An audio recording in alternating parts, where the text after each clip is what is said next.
Southside Richmond, it's a NorCal thing. How we like this? We tip bottles for the homies that can't be here with us. Welcome back, y'all, to the channel. We got exclusive content right here. First interview in like half a year. So let's get into it. We got a special guest right here, BigTeezo. What's good? How you feeling? What's popping, bro? I'm feeling cool, feeling great. You know what I'm saying? Shining like a motherfucker, you know. How you feeling, dog? How you feeling? I'm feeling good too. I'm feeling pretty good, not bad. Off top. Hell yeah. All right, let's get into it. So you grew up, or you're from San Francisco, that's correct? Yeah, I'm from San Francisco, California. Grew up in baby Hunters Point. Okay, so you said you grew up in one part of Hunters Point, or you kind of moved around? Now I grew up on I grew up majority of my life on 1124 Ingerson Avenue. My grandmother had a house there. You feel me? My father, that's where he lived. That's where I was raised till I was maybe about 10. You know what I'm saying? And then I moved around there, like to McKinnon. Then as I got older in high school, I started to hang with the West Point cats and the Shoreview cats and some Bertha Lane cats, because we all played football. We basically all grew up around each other. You feel me? So I spend majority of my time all around baby Hunters Point. You feel me? Yeah, okay. Would you say that moving around Hunters Point kind of shaped your viewpoint on different, just different realities in life?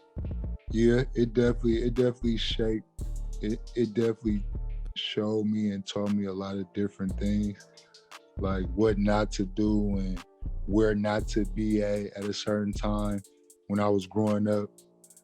Like, cause as a kid, like as in high school, it was a little bit more crazier as far as when I was a kid, cause I was like, my parents would keep me more sheltered and out of the harm's way. But as when I got older and became my own man, like shit was a little bit more different, like, you know what I'm saying? But at that time I had already established relationship with my friends. So we already knew how to move and groove and what areas to not be in and what to do, you feel me? Okay. And then how long was it until you really got into music? I could say all my life, bro, I really been like into music. Like, you feel me? Always listen to it. Always tried to imitate the rappers. Like, you feel me? When I was a little boy, like, you know what I'm saying? But as I got older, like, I started to get more into music.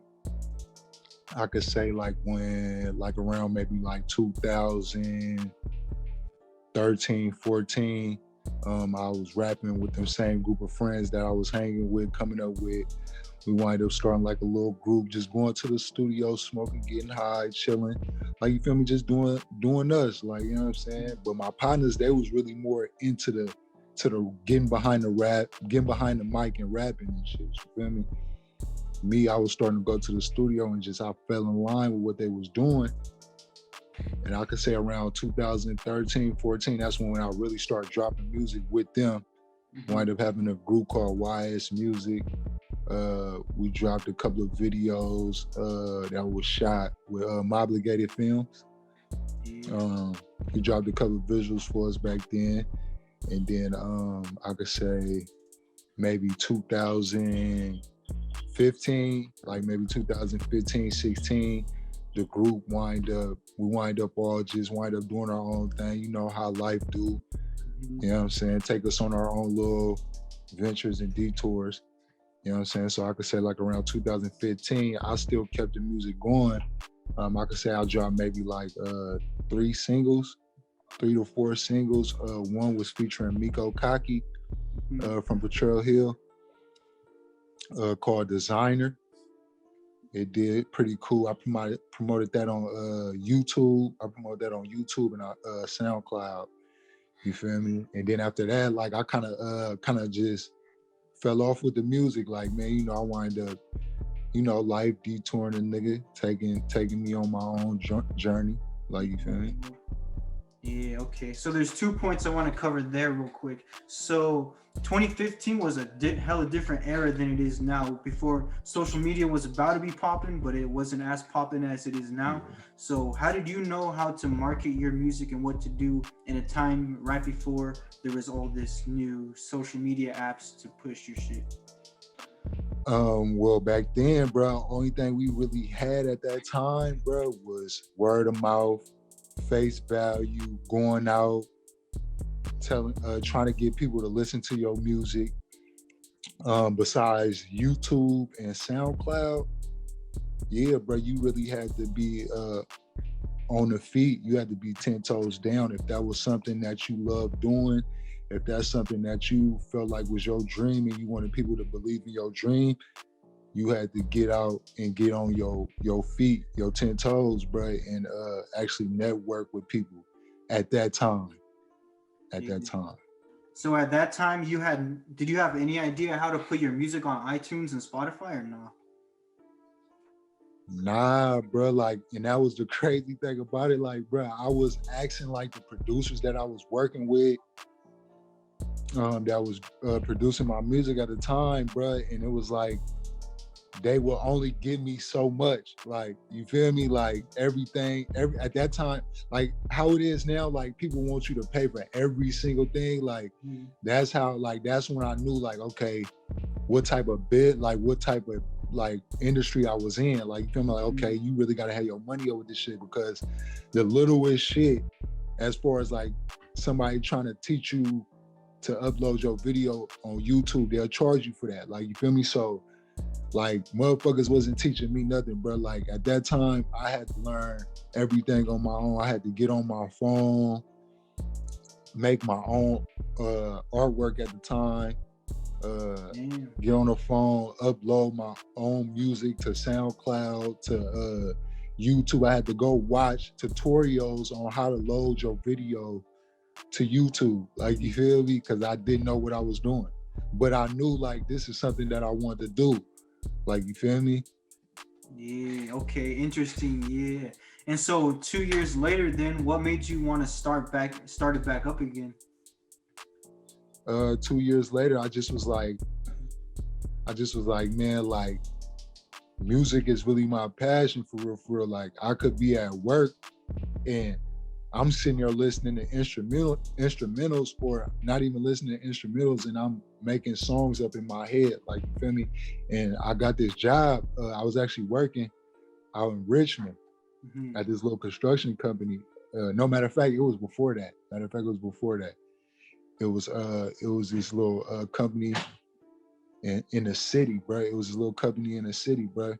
And I was working, and it was a night job, bro. And every night, bro, like I used to like just beat on my chest, you feel me, and just say like little funny shit though, like, you feel me. And niggas used to be like, bro, you don't rap. I'm like, bro, I used to fuck with it, like, you feel me. But they like, nigga, you stop playing, like, bro, go ahead on and get in the studio, like, you feel me. So time went on, like, you feel me. And I'm like, man, like music really my passion, bro. Like, let me really sit down, like, and really dedicate myself to this, like, you feel me. And when I decided I was going to dedicate myself to this, that's when I was like, okay, let me learn every single thing that I need to know. Like, even if I go ask somebody a question and they give me the bare minimum information, that's all I need. That's all I need to go do further investigation, further research, to find out what I need to find to get where I need to get with this shit, you feel me. So I could say now, compared to back then, to promote my music now is 10 times better, because my knowledge is compared to back then, from right here, it's up here now, like, you feel me, because I know about TuneCore, I know about DistroKid, like, you feel me, I know about distribution deals, like, you feel me, like, it's a lot of knowledge that I didn't know in 2015 that I do know now, that keep me going, that keep me motivated, that keep me dropping music, like, you feel me, because now I'm generating revenue through my TuneCore, through DistroKid, like, you feel me, because I'm dropping videos and I'm meeting these requirements and I'm doing this and I'm doing that, you feel me. So definitely is 10 times is better than from 2014, 2015. Like, you feel me? My knowledge, my promotion, everything. Like, you feel me?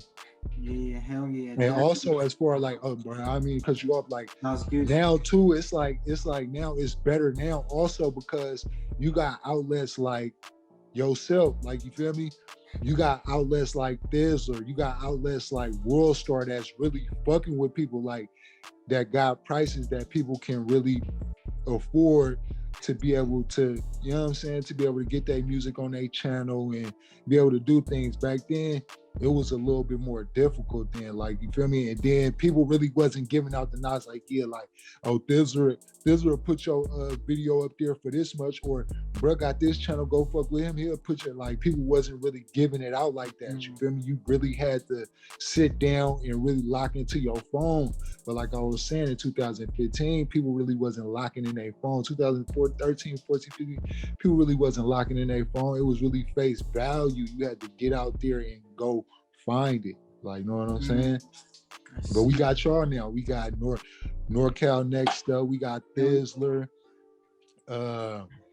Bay Area Compass. Like, you feel me? We got all these different little outlets from big to small that promote artists, that make us be heard and seen. Like, you feel me? So it's definitely different and it's definitely better. Like, you feel me?